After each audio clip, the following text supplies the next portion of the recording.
बिस्मिल्लाहिर्रहमानिर्रहीम अस्सलामु अलैकुम वरहमतुल्लाहि वबरकातुहू। नाज़रीन, सबसे पहले आपकी याद दहानी करवाऊंगा पाकिस्तान की 72 साल की अदालती तारीख का स्याह तरीन बाब जो है वो आपको ये मैं दिखा रहा हूँ। ये दो खबरें, ये दो रिमार्क्स, ये दो डिमांड पाकिस्तान की अदालती तारीख के स्याह तरीन बाब हैं और ये कभी दाग धुलेगा नहीं जब तक कि नवाज शरीफ वापस नहीं आता और वापस जेल में नहीं जाता, और उसके लिए हमारी अदलिया को किरदार अदा करना पड़ेगा।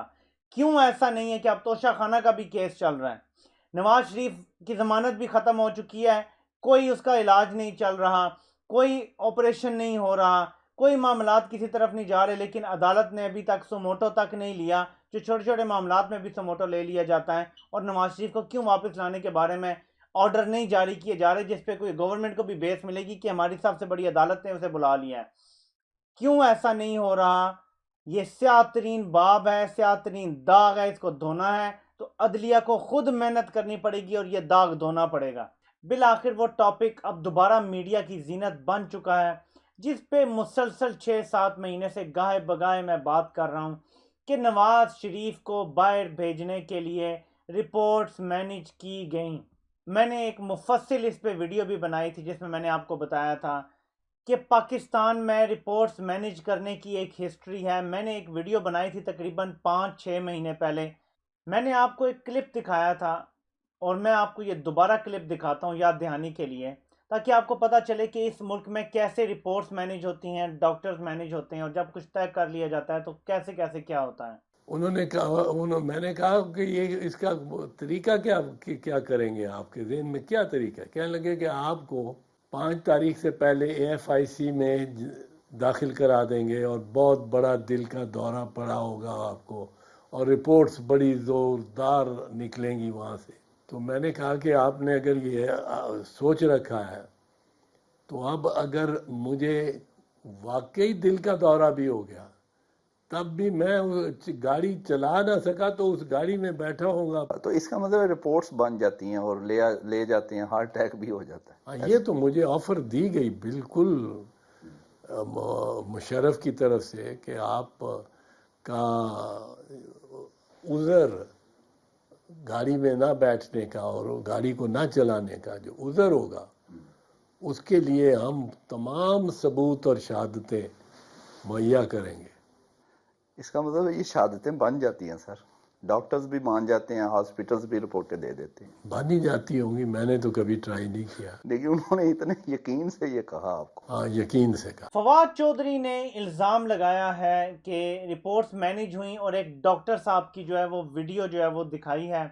और ना सिर्फ फवाद चौधरी बल्कि अब डॉक्टर शहबाज गिल ने भी, जैसा कि आप देख सकते हैं ये, और वो इस बात पे जोर दे रहे हैं कि इस चीज़ की तहकीकात होनी चाहिए और पता चलना चाहिए कि ये कैसे मैनेज हुआ सब कुछ और कौन कौन इसमें इन्वॉल्व था। क्या सिर्फ निचले लेवल पे, मैं अब आपको ऐड कर रहा हूँ कि लैब असिस्टेंट्स जो होते हैं, जो लैब में सारी रिपोर्ट लिखते हैं, क्या सिर्फ वो मैनेज हुए हैं? क्या डॉक्टर्स भी मैनेज हुए हैं? अगर हुए हैं तो कौन कौन से डॉक्टर्स मैनेज हुए हैं?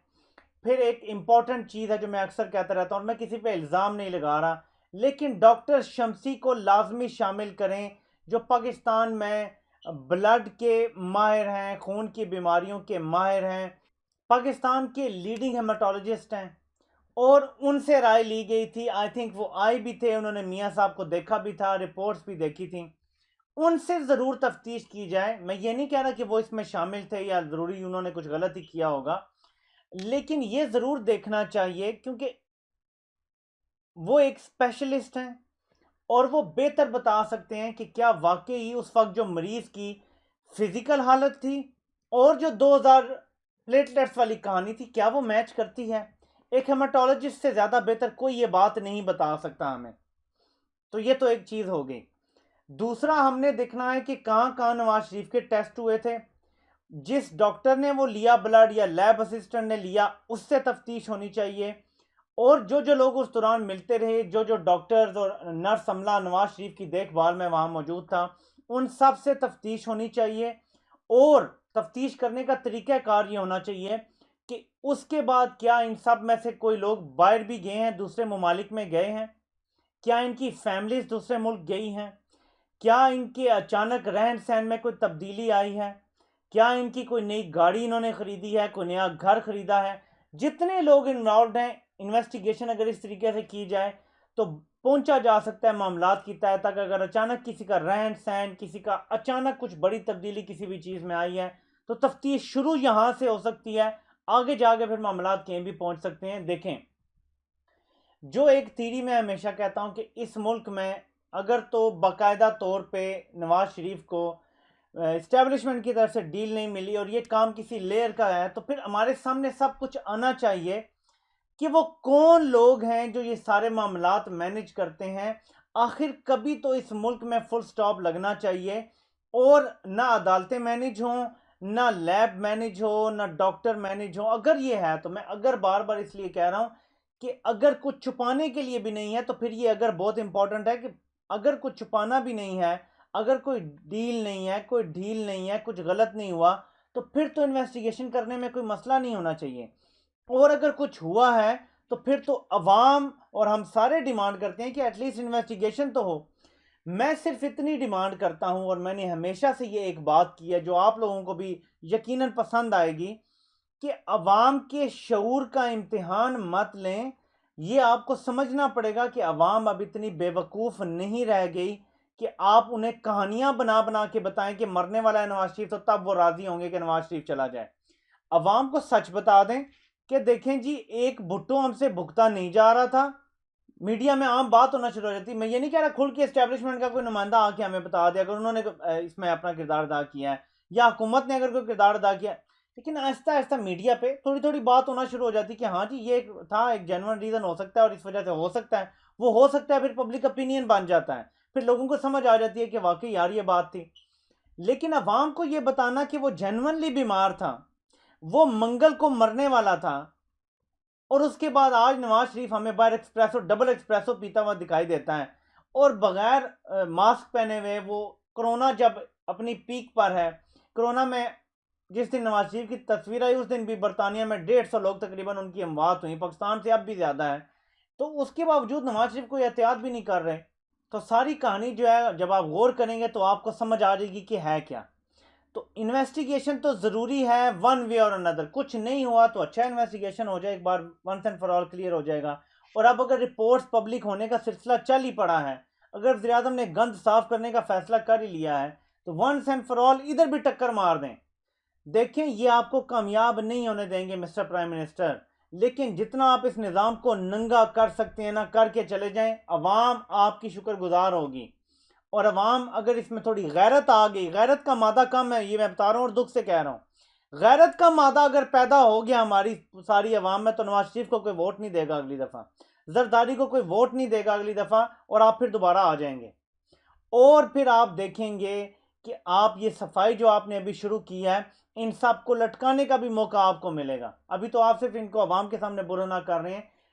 हो लेने दें ये इन्वेस्टिगेशन, हो लेने दें, जो भी होता है इसका एक दफ़ा ऑर्डर कर दें, इसके ऊपर कोई कमीशन बना दें और वो कमीशन ईमानदार लोगों पर हो मुश्तमिल, और वो इसकी बिल्कुल ऐसी इन्वेस्टिगेशन करें कि दूध का दूध और पानी का पानी हमारे सामने आ जाए। अगर नवाज शरीफ के बारे में मामलात खुल गए, शहबाज वैसे ही फंसने वाला है नैब में, अब अगर मजीद कोई डील ना हुई और ना होने दी गई, यकीन माने कि ये गलाजत के सारे ढेर हमारी सियासत से ख़त्म होने जा रहे हैं और पाकिस्तान आगे बढ़ेगा। पाकिस्तान एक नए चैप्टर में दाखिल होने वाला है। ये पिछला गंदा पुराना घिसा पिटा चैप्टर ख़त्म होने वाला है। हम इसे फाड़ के फेंकने वाले हैं अपनी ज़िंदगियों से। उम्मीद है कि इस पे एक्चुअली काम होगा, इसको कोई अपनी अना का मसला नहीं बनाएगा और इन्वेस्टिगेशन के लिए इस पर जो है ना ये नहीं कहा जाएगा कि फवाद चौधरी कोई फसाद करना चाहता। मेरी फवाद चौधरी से हज़ार इख्तलाफात है।